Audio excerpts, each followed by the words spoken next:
Gute Mittag, die Damen und Herren, die Fans vom F91 willkommen an unserer neuesten Emission vom F91 TV. Wir noch heute ein paar Flotreportagen für euch vorbereitet und wir werden dann noch direkt aufhängen, und zwar mit einer Analyse vom Championats-Heimmatch gegen Deverding. Danach werden uns zwei Responsable von der Akademie zusammen mit zwei von ihren Schützlingen zu Wort kommen. Und zu guter Letzt werden wir euch noch eine Analyse proposieren, und zwar das hier vom Cup-Match gegen Deverding. Und ich wünsche Ihnen schon viel Spaß dabei.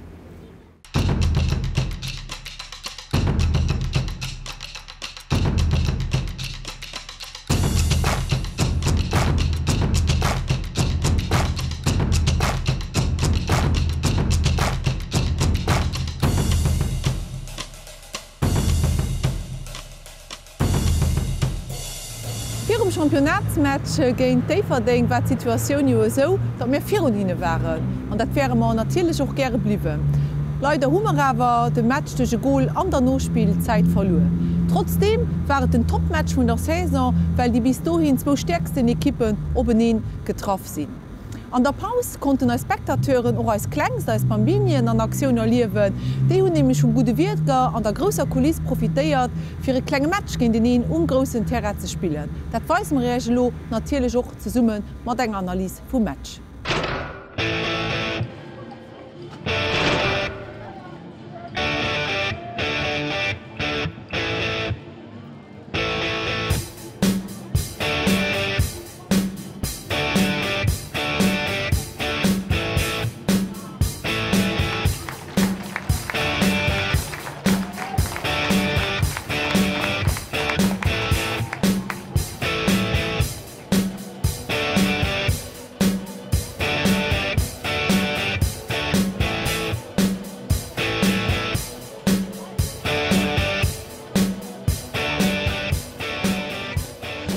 Der Automatch wird bestimmt von der Pizzeria Gigi Lamoroso, R90 für Kattewitsch.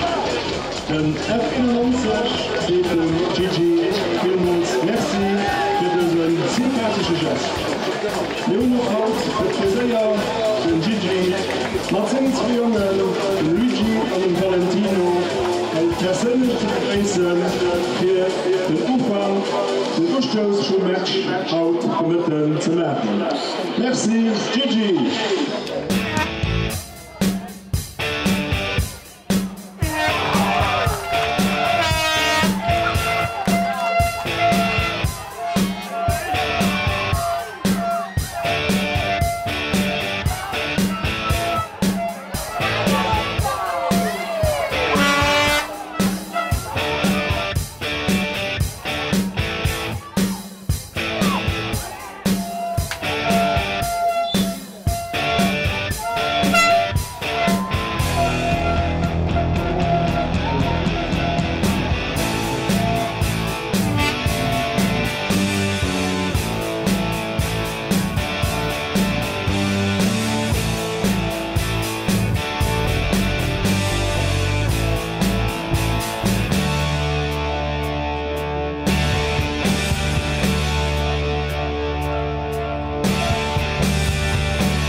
Absolut, sind wir heute brutal enttäuscht, dass wir das Ding nicht gewonnen haben oder zumindest einen Punkt geholt haben. Aber das ist im Fußball, kommt es manchmal vor. Ich denke, dass wir die aktivere Mannschaft gewesen sind, dass Deverding nur verteidigt hat, nur hinten drin gestanden hat, versucht hat, auf Konter zu spielen. Das haben sie auch eigentlich gar nicht hinbekommen. Und dann kurz vor Schluss durch einen Einwurf, glaube ich, der dann zur Eckfahne geht und dann schießt er den Ball rein und dann in der Mitte so ein bisschen Chaos. machen sie das Tor. Das ist für die sehr glücklich gewesen. Trotzdem müssen wir den Kopf oben behalten. Wir haben sehr viel investiert, wir haben Gas gegeben, wir haben versucht, gemacht, getan. Und es hat letztendlich dann halt leider nicht gereicht, weil das Quäntchen Glück, wie gesagt, auf der Seite von Differding war. Wir wollen den ersten Platz haben und so gehen wir auch in die nächsten Wochen rein, in die nächsten Spiele. Wir wollen versuchen, diesen Platz wieder zurückzuholen. Wir waren jetzt so lange auf Nummer 1 gewesen und jetzt gilt es halt da auch wieder hinzukommen. Und ich bin überzeugt davon, dass die Mannschaft das schafft.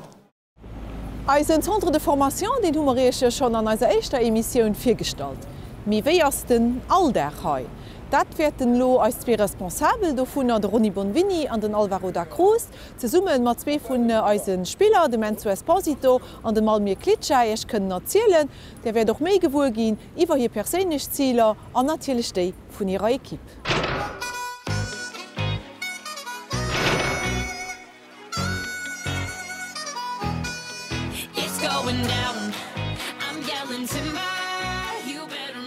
On est en face de Enzo Esposito et Almir Klika, deux joueurs qui s'entraînent déjà avec la première équipe. Je voulais poser la question à Enzo pour se présenter. Je m'appelle Enzo Esposito, 18 ans, gardien au F91. Ça fait combien de temps que tu es au club? Depuis que je joue en Bambini. Almir. Je suis Almir Klika, j'ai 18 ans, je suis attaquant, je suis ici depuis 2 ans. Et ça te plaît le club? Ouais. Qu'est-ce que représente Enzo le F81 pour toi? Ma jeunesse, là où j'ai commencé le foot, là où j'ai appris à être gardien, entre guillemets, moi, on va dire mon club de cœur. Almir Klika, c'est la deuxième saison que tu es attaquant des juniors de Dudelange. Oui. Tu peux nous expliquer comment s'est passé ton évolution au club? Quand je suis venu ici au Luxembourg, je me suis demandé où je peux m'entraîner, où je peux commencer à m'entraîner. Ils m'ont dit ici à Dudelange, c'est un meilleur club ici au Luxembourg. Et... On peut dire que tu as fait le bon choix. Oui. Tu sens que tu as beaucoup progressé? Oui, beaucoup. Et toi maintenant, Enzo, que tu t'entraînes aussi avec la première équipe, vous deux, vous sentez que cette évolution, elle est présente? Oui, quand même une plus grosse évolution. Ça se montre chez les juniors aussi? Oui. Coach, Monsieur Lopdeville, vous pouvez nous dire quelque chose par rapport aux qualités de Enzo, vu que c'est vous le responsable des coachs? Bien sûr, ça sans problème. Mais voilà, si on a pris Enzo, c'est parce qu'il y avait pas mal de qualités et des défauts, bien sûr. Sinon, ce serait trop facile. Et voilà, donc il a intégré le noyau A parce qu'il y a une certaine progression encore à faire et il est sur le bon chemin. Maintenant, bon, c'est toujours remettre tout sur le travail, et le travail est le travail, quoi. Quelles sont tes ambitions par rapport à l'avenir? Quand je m'entraîne ici avec la première, je suis vraiment content, je suis en vie, je suis motivé. Tu te sens motivé pour monter en première ligue avec Dudelange? Oui. Tu espères jouer en première équipe aussi? Je pense. Et toi, Enzo? Moi aussi, je joue ici en première équipe ou en BG League. International aussi? Si j'ai l'opportunité, pourquoi pas. Die zwei, die wir schwätzen, das den Enzo Esposito als Juniorskoki van den Almir Klika. Zwei Boven, die viel Talent haben, aber vor allem viel Willen haben. Den Enzo trainiert schon 3-mal die Woche mit der ersten Equipe, wo er dann Chance hat, erstens mal eine gute Goalkeeper-Trainer zu haben, und noch zweitens 3-mal die Woche auch schon mit Jonathan Joubert zusammen arbeiten. Und das wirkt sich natürlich nicht mehr positiv auf seine Performancen aus. Was ich für alle Moment so schätze, dass die Disponibilität ist immer da, wenn ihr braucht, auch sogar für mit den ganz kleinen, mit unseren Pupillen zu schaffen. Da könnt ihr noch schon Dienstag und Donnerstag mit hin. Und das ist nur die richtige Ausstellung für Hanno hinzugehen. Denn Almir, das ist mehr so der geckischen Hund, den hast du nicht zu schut, für nichts. Den ist auch gute Weh, aber wenn er so weiter möchte, da wird man noch an der BGL League gesehen.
An der Viertelfinale vun der Coupe ass eisen Freunde erwähner 90 Rëmenker op Déverden getraff. An natierlech wollt man heit Revanschulen fir als Defett am Championat. An dat ass auch gelungen, an mir konnten als Dommer den Ticket fir Tallefinal sicheren. Du werd man dann den 27. April op d'USS treffen, Verein aus der Ehrepromotion. Milomolewer vertrichtreck zu der Analyse vun der Viertelfinal géint Déverden.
Nowen Leepsupporter vum Erwin 90. Dé si ha ganz zufriedenen Sekretärtechnik vum Erwin 90 sitzen ganz zufriede fir Wert, ma ja well mal lo ha der Viertelfinal vun der Coupe de Luxembourg als Revanche gehollo fir de Match den lächte Sonden bisssen unglücklich ausgängen ass an haut rich gewiesen hunn, wen dann die beste Kipp am Land ass. Den Erwin 90 grad so wie Déverden hunn haut mat doppen Viséier gespielt, der sober nofgängen. Die zwei Kippen hätten je Goldchancen, huet keng no gelos. Mei geht net fir Goldchancen zu hunn, muss sinn so rammechen. War das ganz zu pass komme, dat war der mat den 0 just hun der Paus geschossen. Den Ibre huet mat eng flotten Distanzschoss vun 20 Meter bei den nächste Porto de Goalkeeper lecht. Du hast mat den Öl an Paus gängen. Die Déverden hunn der Paus gewieselt, sie mat ganz viele Lerne rauskommen. Hun noch do die echt 10-15 Minuten ganz gute Match gemerkt. Sie hunn enke Porto geschoss an direkt am Muschloss huet Jube een ganz gute Ball missen halen. Mit dummer Herren sie Pulver relativ verschoss. Du hast an der 66. Minute huet Stelvio Cruz an senger Manéier eine flotte Kappel gesät, den nach Ruf gefälscht gin, also dat unhaltbar war fir de Goalkeeper. Du war de Match am Fong geholl 4 entscheet, mit Déverden huet net opgestat. Sie nëmmen nees probéiert, sie nëmmen nees hier Attacke gesät. Kurz um 2:0 hat man so den 3:0 do leiien. Du muss ich so huet en andere Schabe Superball rausgeholl vom Dave Turpel. Mei dat aufgeschoben ist nicht aufgehoben, den Dave huet sich rëmkäft an huet dann kürzere Schüssen 3:0 gesät, dat de Match dann entschied.